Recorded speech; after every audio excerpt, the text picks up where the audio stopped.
अतिशय दुर्दैवी, अतिशय क्लेशदायक अशी घटना घडलेली. वैष्णवी कसपटे तिला ज्या पद्धतीने मारहाण करण्यात आली, त्या पद्धतीने SMS करून चॅटिंग करून 50 आम्ही मारतो पांगणे जातात तिकडे जातात माणूस छळ वैष्णवीच्या त्या ठिकाणी करण्यात आला. अतिशय दादागिरी, गुंडगिरी, झुंडशाही करून हुंडा मागण्यात आला आणि त्यानंतर मृत्यू त्या ठिकाणी झालेला आहे. अतिशय दुर्दैवी घटना आहे. मला वाटतं पुरोगामी महाराष्ट्रामध्ये आता आपण पुण्यश्लोक अहिल्यादेवींची 300वी जयंती साजरी करतो केला आणि अशा पुरोगामी महाराष्ट्रामध्ये आज अशा घटना घडत आहेत. इतका माणूस छळ 22 वर्षाची आमची आमची कन्या हिचा त्या ठिकाणी होतोय.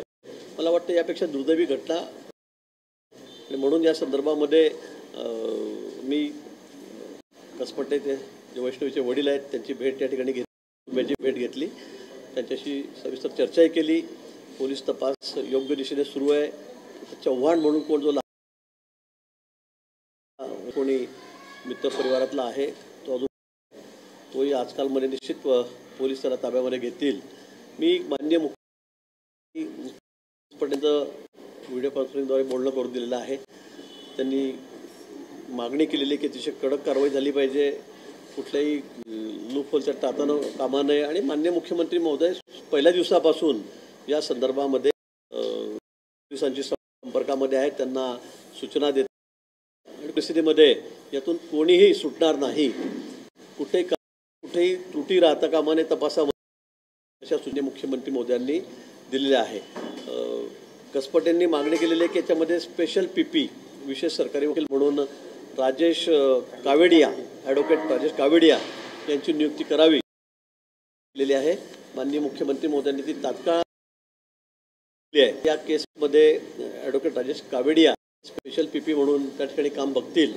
फास्ट ट्रॅकमध्ये टाकण्यासंदर्भामध्ये सुद्धा ही केस त्यांची मागणी आहे. निश्चित माननीय मुख्यमंत्री महोदय त्यांनी त्यालाही मान्यता दिली. फास्ट ट्रॅकमध्ये टाकून लवकरात लवकर ही केस चालू सर्व जे त्यात सहभागी आहेत, हगवणे परिवारातले राजेंद्र हगवणे असतील, त्यांची मुलं असतील, कोण त्यांची मुलगी असेल, पत्नी असेल, ज्या माणूस छळ वैष्णवीचा या ठिकाणी केलेला आहे, त्यांना सगळ्यांना कठोर कारवाई, अतिशय कडक कारवाई की या कारवाईमुळे धजावणार नाही अशी गोष्ट करायला अशा पद्धतीने तपास करून त्यांना कशी होईल कठोरात कठोर या संदर्भामध्ये मुख्यमंत्री महोदय सुद्धा प्रयत्नशील आहेत. पोलीस तपास योग्य दिशेने या ठिकाणी सुरू आहे. पोलिसांचा तपास योग्य दिशेने सुरू होत आहे, पण अनेक ठिकाणी दिरंगाई झाल्याचं समोर आहे. कुठेतरी ज्या तत्परतेने कारवाई केली नाही आहे, पोलिसांवरती सुद्धा कारवाई केली जाईल का ज्यांच्या दोषी आढळतील किंवा ज्यांनी कामात कसूर केली? ते मला वाटतं अशी तक्रार कुठे करण्यात, पण असं असेल दिरंगाई झालेली आहे. मला वाटतं मागची त्यांची मोठी तिने सुद्धा तक्रार केलेली आहे की मी इतक्या वेळ त्या ठिकाणी बसून होती, मी तक्रार केली.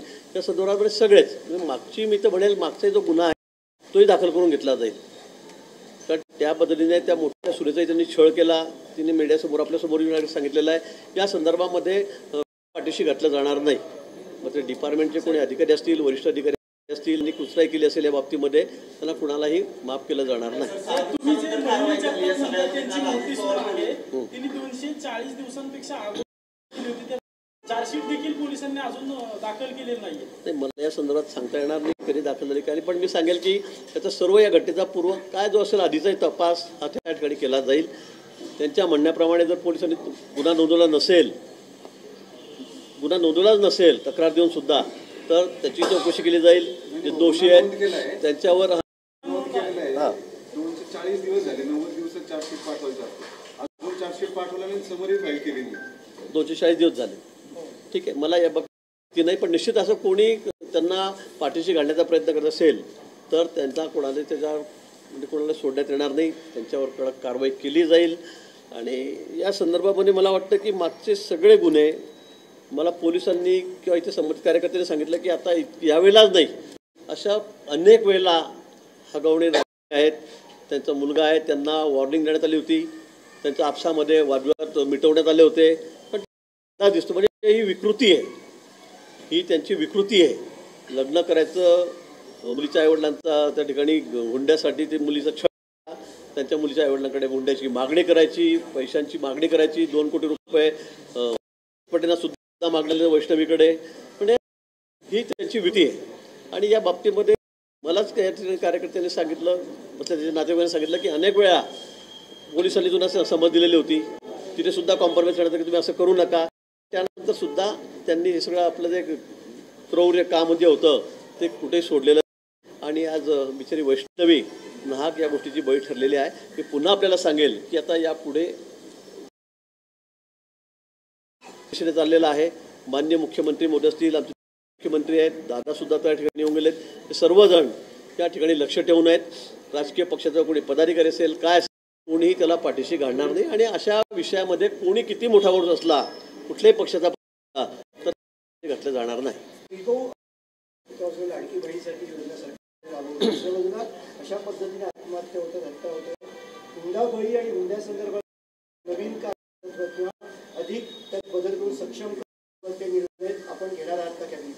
निश्चित माननीय मुख्यमंत्री महोदयाच्या कानावर हा विषय गेलेला आहे, घातलेला आहे. मी सगळ्यांनी दोन्ही उपमुख्यमंत्री महोदय त्या ठिकाणी मला वाटतं अतिशय कडक कायदा आहे, पण त्याची अंमलबजावणी ही सुद्धा झाली पाहिजे. त्याचा कायदा आपल्याकडे आहे, लोक निश्चित तोही कडक केला गेला पाहिजे.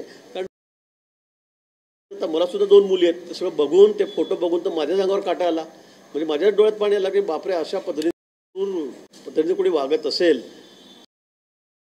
सगळ्यांनाच मुली आहेत, हगवणे सुद्धा मुलीची लाड करायचे आणि सुनेला अशा पद्धतीने मारहाण करायची, तिचा बळीच घ्यायचा, हे अतिशय अयोग्य आहे. क्रूर पद्धतीने जे वागलेले आहेत, तर सगळ्या केस अंती त्यांना फाशीच झाली पाहिजे. त्यांना आमची मुलगी अशा पद्धतीने अमानुष पद्धतीने त्याला मारठोक केली, मारलेल्या अंगावरचे बघवत नाही आपल्याकडून, अशा पद्धतीने क्रूर पद्धतीने छळ करण्यात आलेला आहे. मला वाटतं की यांना शिक्षा अशी झाली पाहिजे की अशा पद्धतीने करायला नको. वैष्णवीचा मृत्यू झाल्यानंतर तब्बल 7 दिवस हगवणी सापडत नव्हत्या. ज्या सापडले त्याच्या अगोदर मटण खाल्ल्याचं त्यांनी दिसतं, फुटेज देखील आलेले आहेत. त्यांना एवढं कारण काय, राजकीय ताकद त्यांच्या म्हणून की नेमकं काय?